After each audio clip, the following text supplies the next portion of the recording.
Assalamualaikum guys, welcome back in my channel Mikey Henry YouTube. Kali ini edisi Lebaran, minal aidin wal faizin, mohon maaf lahir batin. Selamat Hari Raya Idul Fitri 1447 Hijriah. Mohon maaf untuk semua yang pernah saya untuk kesalahan saya yang sengaja dan tidak disengaja. Dan kali ini spesial Lebaran, saya akan buat video tentang perjalanan saya sampai di Yunani.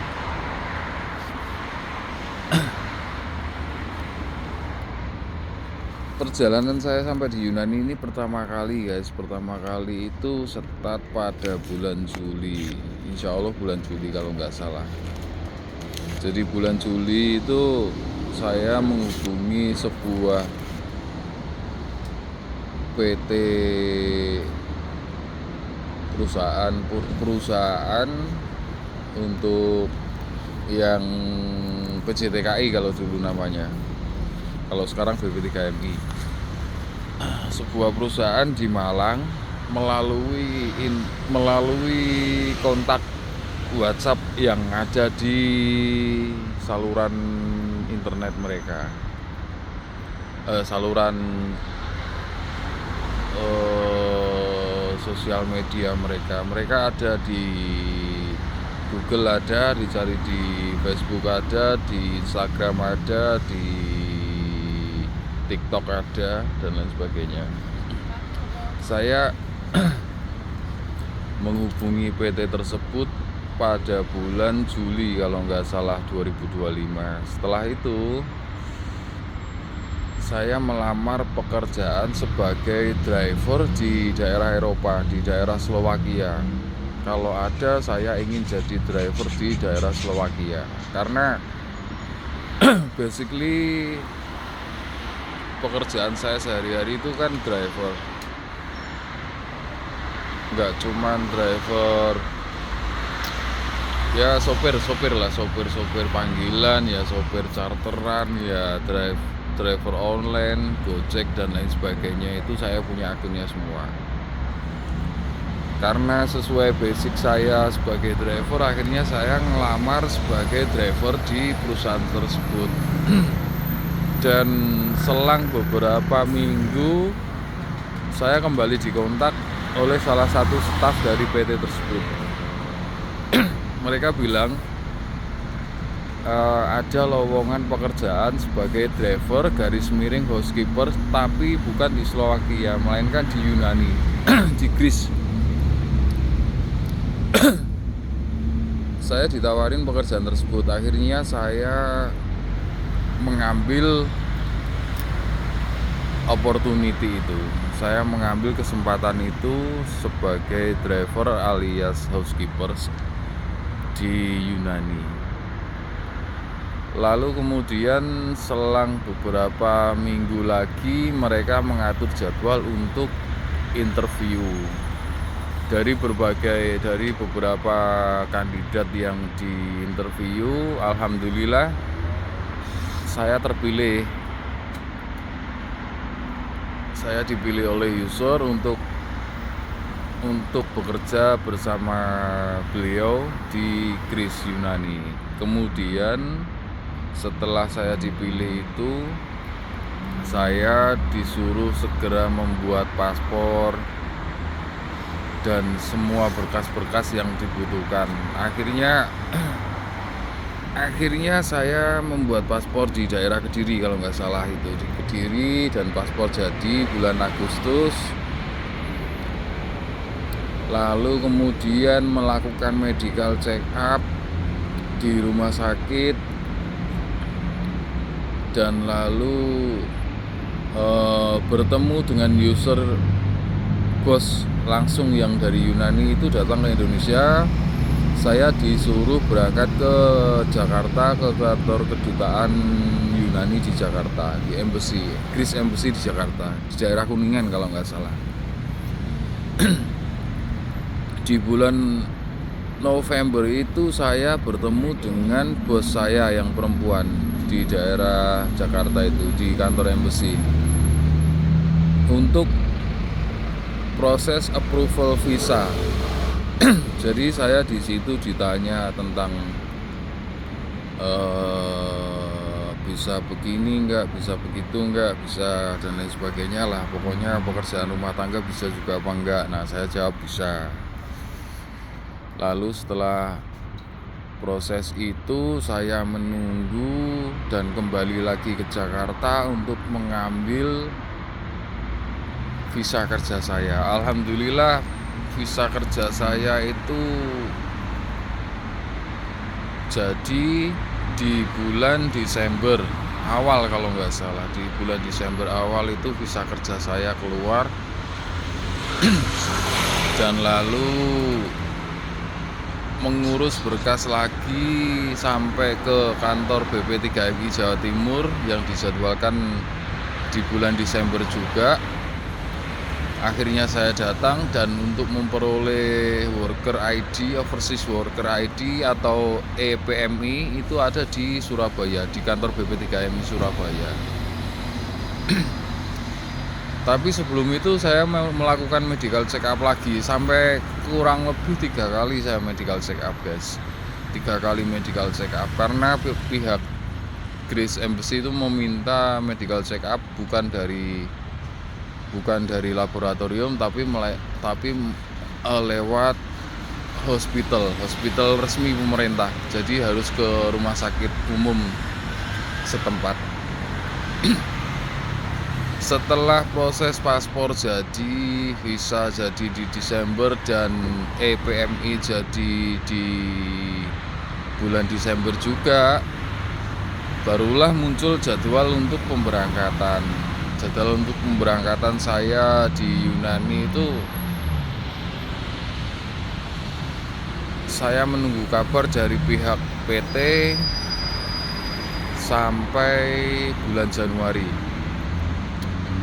Dari 9 orang yang sudah teregistrasi, yang 8 sudah berangkat, tapi di Tesalonika. Di Tesalonika itu di kota terbesar kedua di Yunani itu Tesalonika. Sedangkan saya bertempat di Athena karena saya satu-satunya driver garis miring housekeeper yang bekerja di Yunani. Sementara yang 8 orang lainnya itu bekerja sebagai factory worker di sebuah perusahaan pabrik furniture, kalau nggak salah, pabrik furniture. Kemudian bulan Januari, akhir Januari itu saya mendapatkan kabar kalau saya disuruh berangkat awal Februari, dan saya berangkat dengan tiket yang dibelikan oleh user saya alias bos saya di bulan Februari tanggal 4, kalau nggak salah tanggal 4 Februari saya berangkat sendirian tanpa barengan, karena barengannya sudah berangkat duluan dan yang lainnya juga berangkat bersama rombongan. Alhamdulillah saya bekerja di Athena. Di sini saya bekerja di daerah-daerah sini, saya bekerja sebagai untuk sementara jadi housekeeper, guys. Karena untuk jadi driver di sini itu nggak gampang. Untuk jadi driver di Yunani sini minimal harus punya SIM lokal. Sedangkan saya baru mengantongi SIM internasional. Harus punya SIM lokal, dan SIM lokal itu ngurusnya itu ada syarat-syaratnya. Minimal 6 bulan stay di Yunani baru bisa approval, bikin appointment untuk approval driving license here, and we must to pay 700 euro I think kita harus bayar 700 euro kurang lebihnya. Bisa lebih mungkin karena kita harus bersekolah dulu di sebuah perusahaan lagi, di sebuah PT lagi untuk memperoleh SIM lokal Yunani itu. Jadi nggak gampang. Ternyata pekerjaan saya di sini itu sebulan setengah ini ya, sudah 1 bulan setengah saya di sini ini. Ya hanya sebagai housekeeper ya, bersih-bersih rumah, cuci piring, cuci baju, bersih-bersih ruangan, ya pembantu rumah tangga, dan harus bersabar karena semuanya butuh waktu. Kita harus menjalaninya semuanya dengan sabar dan harus dijalani karena ini sudah jadi pilihan dan kita nggak bisa keluar masuk seenaknya karena kita sudah terikat kontrak. Saya terikat kontrak selama 3 tahun di sini. Dengan perjanjian kontrak itu salary 880 euro sebulan. Itu basic minimum upah yang diterima di daerah Athena sini itu sekitar segitu. Itu basic salary itu segitu. Dan saya nggak ada overtime karena saya housekeeper, kecuali kerja di pabrik bisa dapat overtime dan lain sebagainya. Kalau saya kan nggak, saya hanya dapat basic salary itu, dan fasilitas yang saya dapatkan ya tempat tidur itu ada di rumah tersebut. Untuk meal, untuk makanan saya dapat makanan itu juga dari bos, tapi ya gitu, makanannya kan nggak seperti makan di Indonesia, kita harus makan 3 kali sehari. Kalau di sini mereka itu kadang makan cuma sekali, ya kita yang ngikutin aja, bagaimana aturannya, ya harus patuh juga, tunduk karena kita terikat kontrak. Mungkin suatu saat kalau memang ada tempat lain yang lebih baik dan bisa bekerja seperti passion saya sebagai driver, ya mungkin saya akan pindah tempat kerja. Doakan aja ya, biar saya bisa mengurus SIM di sini dan biar saya bisa dapat pekerjaan yang sesuai dengan passion saya, sesuai dengan keahlian saya sebagai driver. Untuk masalah kontrak sebenarnya ada sedikit kendala guys. Untuk masalah kontrak di situ tertera dalam 1 minggu itu kita harus kerja minimal 40 jam sehari. Itu kerja dari jam 8 sampai jam 4 atau jam 9 sampai jam 5 lah ya, dengan istirahat. Tapi kalau sebagai housekeeper itu nggak seperti itu. Sebagai housekeeper itu ya aku start tuh mulai dari jam 7 pagi. Jam 7 pagi udah nyiapin kopi, udah ironing, nyetrika dan lain sebagainya, sampai nanti bersihin ruangan. Kalau bosnya sudah berangkat kerja, leaving the room, kita harus bersihkan semua ruangan, kamar mandi, toilet dan lain sebagainya. Itu ya seperti itulah. Dan nanti pulang istirahat mungkin nyiapin masakan untuk mereka. Basically sebenarnya housekeeper, cuma di sini akhirnya mau nggak mau ya harus nyiapin. Ya nggak bisa masak, tapi kalau cuman masak untuk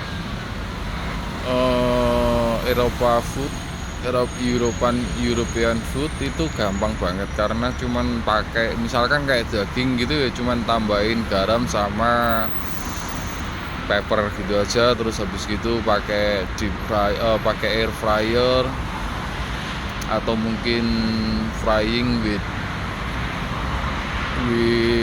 olive oil dan lain sebagainya kayak gitu. Masakannya gampang-gampang sebenarnya.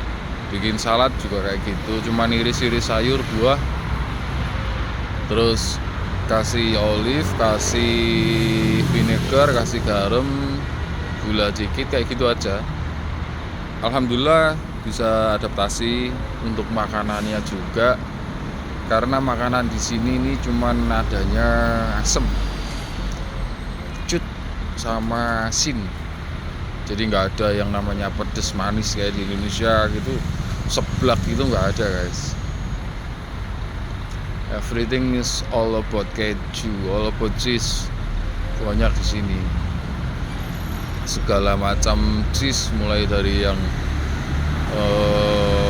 lumer-lumer itu apa namanya, mozzarella atau apa dan lain sebagainya, sampai feta cheese itu yang baunya menyengat banget tapi rasanya enak memang. Lama-kelamaan juga terbiasa. Doakan aja selalu sehat di sini ya guys, selalu sehat biar bisa semangat dalam bekerja, biar bisa sesuai dengan yang kita harapkan, karena semua perjalanan hidup itu nggak sesuai dengan yang kita bayangkan. Perlu diingat, semua perjalanan hidup itu nggak seperti yang kita bayangkan. Kita membayangkan seperti ini, tapi pada kenyataannya itu nggak seperti itu. Jadi kita harusnya kontrak bekerja 40 jam seminggu, libur Sabtu Minggu, ternyata saya dikasih libur hari Senin dan tetap masuk di hari-hari biasa. Sabtu Minggu ya tetap masuk, cuman Senin aja saya libur seperti sekarang ini. Doakan saja saya bisa bertahan dan saya bisa mengurus segala sesuatu di sini, seperti resident permit. Resident permit juga penting karena nanti kita harus melakukan lapor diri ke perusahaan, ke kedutaan besar Indonesia yang ada di Yunani ini juga. Kita wajib melakukan lapor diri apabila stay here for over 6 months. Setelah lebih dari 6 bulan kita standby di sini, kita harus melakukan wajib lapor di peduliwni.kemlu.government.id.go.id, dan itu butuh resident permit. Kita harus punya bank account sini, harus punya TIN number, harus punya AFM itu untuk membayar pajak dan lain sebagainya. Karena status saya adalah resmi. Sedangkan di sini ini pekerja Indonesia yang jadi housekeeper di sini, pernah saya bertemu dengan komunitas orang-orang Indonesia di sini juga. Rata-rata itu mereka bekerja secara secara ilegal. Artinya mereka cuma datang ke sini without all document, dengan dokumen yang terbatas, cuman bawa paspor dan visa terbang, visa turis mungkin ya. Jadi that is very very very risk for us, because